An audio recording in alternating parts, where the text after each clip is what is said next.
Kevin Love. Shout out Kel'el. Hey, by the way, you know what I'm saying? one of the most and Kyle, one of the most gangster tweets ever. I don't think I'd be a math equation. Yeah, Kevin Love great, isn't he? Yeah, K-Love is crazy with them tweets. Shout out K-Love and Slow-Mo. Yeah. Real OGs, man. Yeah. It was great to have those guys in the locker room around those young guys and what they brought to the locker room. So shout out those guys. Typically, like anything else, Kevin Love, if you were 28, I'd said they got killed in the trade. But you're not 28 anymore. So typically, like Coach Riley did, he won that trade massively. That's the OGs right there, Mike Miller and Udonis Haslem. Mike Miller doesn't believe that the Norman Powell addition is enough to get the Heat to a championship level. Udonis Haslem doesn't agree so much. But then again, come on.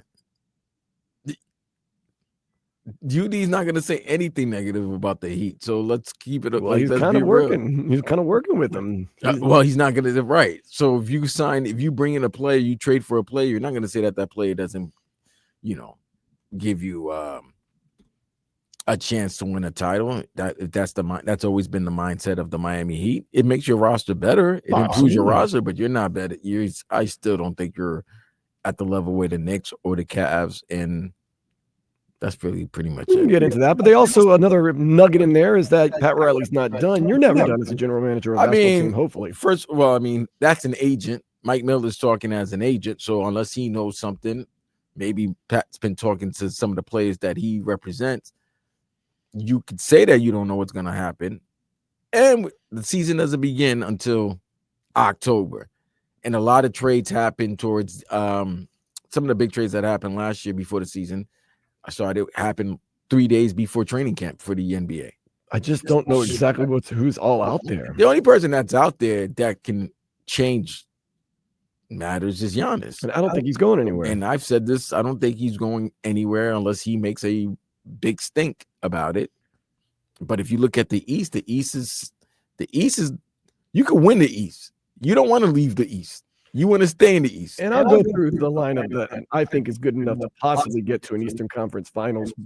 And I'll explain that. No, we did this last week, and no, it's not. It is. No, it's not. Nonetheless, Marcus Smart seems like, okay, well, he's going to get bought out by the Wizards, and he's going to go sign a 2-year, $11 million contract with the LA Lakers. Apparently, Luka Doncic recruited Marcus Smart, who at one point was the Defensive Player of the Year, and they definitely need some. And they played with each other in Dallas. Go ahead. So they definitely have some things connected there. Well, yeah, because the Lakers try to do some Lakey moves with Dorian Finney-Smith, and it backfired on them. They try to put out word. They wanted to re-sign him because that's Luka's guy, and they wanted to re-sign him, but they didn't want other teams to sign him. So they kind of put like I don't want to say rumor, but they were like, yeah, he's more banged up than he really is, so you really shouldn't sign him. And somebody wasn't falling for it, and they signed Dorian Finney-Smith. So they definitely needed somebody who could defend, because you got 3 guys who can't defend. One guy can't defend anymore because he's old. The other guy, maybe he can defend because he started to lose weight, and the other guy, he was just born that way. Austin Reeves, he just can't move. He just can't do it that way. But then a couple of ramifications on that. Of course, I always kind of felt as though Marcus Smart was kind of a Heat culture guy. It seems like if he got into this organization, he would really – he plays hard. He's disliked by a lot of people. I understand that he's disliked by a lot of people, but nonetheless, he's always one of those guys that's kind of been on the horizon for the Heat. You're not going to get him, at least not now. Could bolster your defense, could be a spark plug, could be doing this. But here's the other thing that a lot of people are worried about, because Luka Doncic is now actively recruiting players to come play for the Lakers, means that most likely Luka Doncic doesn't want to go anywhere else. And there was always that hope in the back of Heat Nation's mind, was that whenever next year the contract would be up, that we'd find a way to get him over here to the Miami Heat. Now it looks like Luka is planting roots with the LA Lakers and not going to go anywhere. He got traded. I don't know. You know what I mean? People are dumb, bro. Like, he got traded to LA. Who's leaving LA, bro? That's the other thing. Like, it's the organization that who's leaving LA? Who's leaving? Crown jewel. The crown jewel of the NBA. They made a trade for you, and they let you know, look, we want you to be our face of the franchise for the next 10 to 15 years. There was that hope that he doesn't have as much of a connection to the Lakers. He's just there finishing out his contract. Then he's going to go where he wants to, and maybe he wants to be here in Miami. He said, come on, man. Come on. The beach every day. Come on, man. Like, that's how Luka is. The Luka's like, as much if he was upset, the fact that he can walk outside his home and there's a beach and beautiful weather. Same argument could be made for Miami. I'm just saying. Yeah, but there's a difference. I understand what you're saying. There's a difference. But now it's really, it's not putting an end to it, but it's definitely quieting some of the whispers that may have been. I don't believe Luka was going to go anywhere. I don't think the Lakers are going to make a mistake and let him go. So what are we thinking? I know it happened before, but it's been years. People need to stop thinking that once a superstar wants to be out, like Miami's automatically going to be in it. I know their name's always thrown in there, but those days that it's actually going to happen is over. I don't see how LeBron, and of course the whispers that LeBron might be leaving the Lakers and Luka might be leaving the Lakers. I don't think either of that's going to happen. Unless LeBron forces him out, I don't see the Lakers losing $3 billion that they will get on his retirement tour. Yeah, it's just, and they do seem to be happy there. And like I said, all signs point to those guys being there. And like I said, Luka now recruiting Marcus Smart. Doesn't seem like it's a major thing. I think it's just showing that his commitment. He's committed there. Let me tell you this right now. The NBA is happy that their two biggest markets have teams that they can always constantly talk about on a slow day. On a slow day, you can talk. If you want to talk NBA, just mention what's going on with the Lakers or what's going on with the Knicks, and that's it. So they really have nothing right now. It's similar to the NFL. Right after the draft, that from the draft to training camp, it is some of the deadest, most. I'm talking about reach files that they're looking for news stories. They're reaching. You have it, and then you could tell the ones that is just clickbait, like the ones that just, and then when you read it or you listen to it, it's like you're not even talking about that. You just put that on the title because you know that people would click on it. When it's the off season, we're in clickbait time, and that's it right now. So when I tell you that. Go ahead. I'm all for the clickbait. Go ahead. No. I was gonna tell you how the Heat are gonna make it to the Eastern Conference Finals with the lineup that they have. But clickbait. I mean, it really is. I mean, Norman Powell, Davion Mitchell, wherever you want to play them, one of them coming off the bench, one of them starting, whatever. Of course, you got Tyler Hero, Bam Adebayo, Kel'el Ware, Andrew Wiggins, Nikola Jovic, Haywood Highsmith for defense, Jaime Jaquez Jr. making a comeback this year, Pella Larson stepping up this year, Kasper Siakam-Jonas. He might play good for Sioux Falls. I don't know. I didn't see a lot from him in summer league. I'm not. Hey, like I said, it's the off season, so hope is. So you like Simone Fontecchio? Who? Simone Fontecchio. I like Simone Biles. Simone Fontecchio is taking over for Duncan Robinson, or he was traded for Duncan Robinson. Vladislav Golden. There's only one Vlad in this building, and now you got one sharpshooter that may or may not be back, Alec Burks, who last year. I love Alec Burks, but that's because he's a former Knick, and you know what, Alec Burks, he could be wearing pony sneakers. That man gonna get you a bucket. He's gonna get you some three. He gonna get you a bucket. He's a Temu bucket getter. It's just going to be interesting to see what the starting lineup is going to look like when the season begins. Because Bam and Tyler, they're going to be in the starting five. Kel'el Ware is going to be in the starting lineup. And you're starting, and that's the other thing, okay? Miami's whole success next season they're relying on the advancement of Kel'el Ware and Pella Larson. And the comeback of the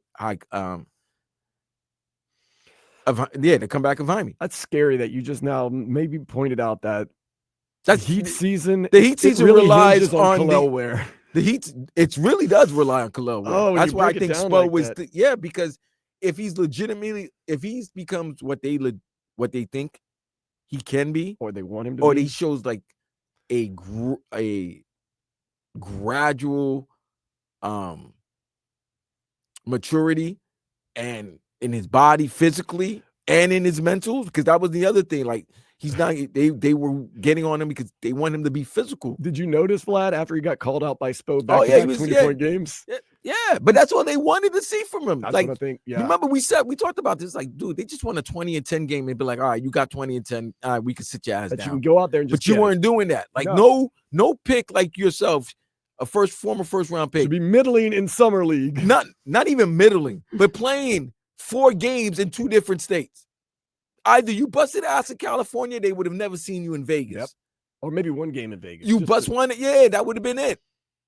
That's what they were saying. So when you're looking at that roster, I mean, Davion is Davion. He's great, but if I'm not relying on Davion to consistently hit like 3-pointers, No. If that man shoots over 35% 3-pointers next season, that's a great season for him. I gotta ask you, Vlad, what's a successful season for Norman Powell?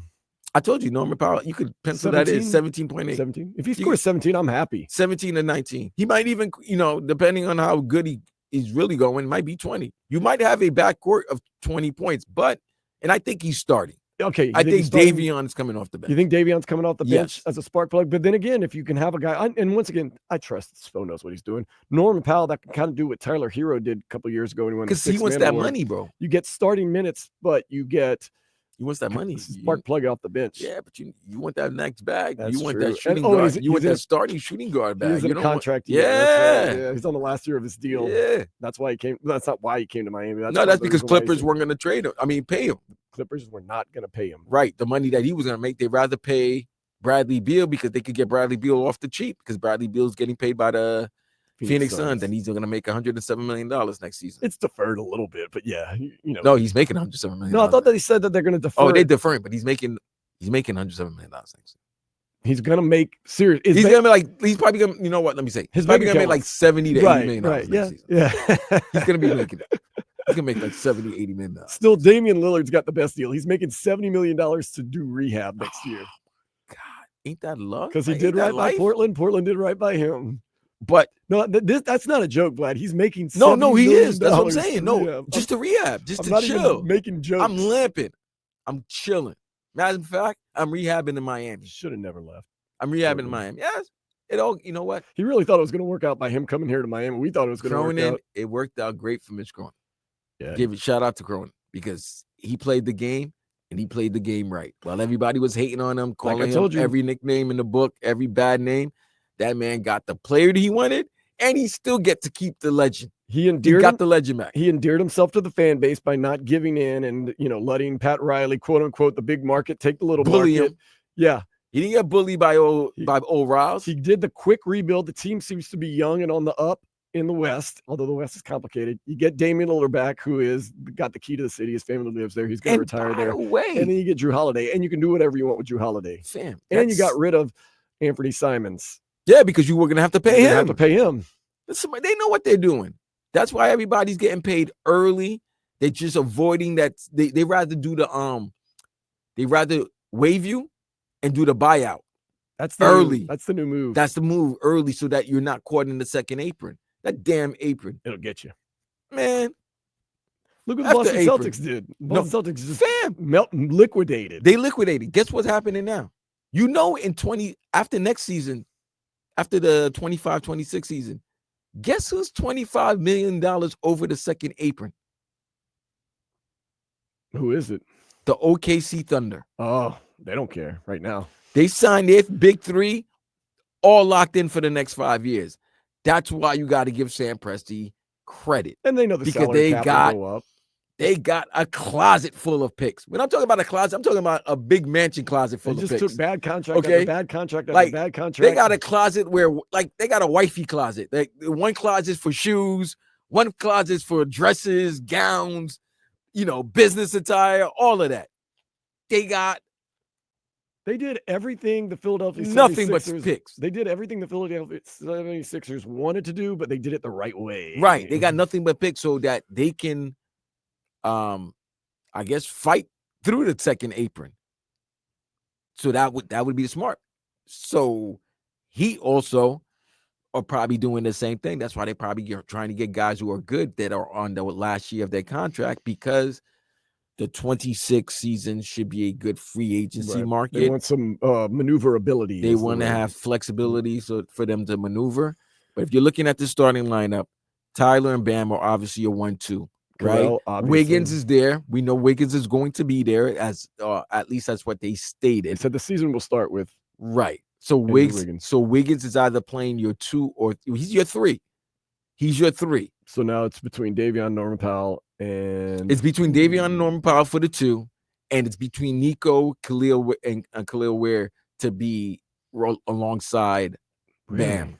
I thought the Heat are all in on Kel'el Ware. It seems like. So if it's Kel'el Ware, then Khalil's at the 5, Bam's at the 4, Wiggy's at the 3. Tyler's gonna. I mean, I don't like Tyler running the point, but I mean, you want him at point? I don't know if I want him at point.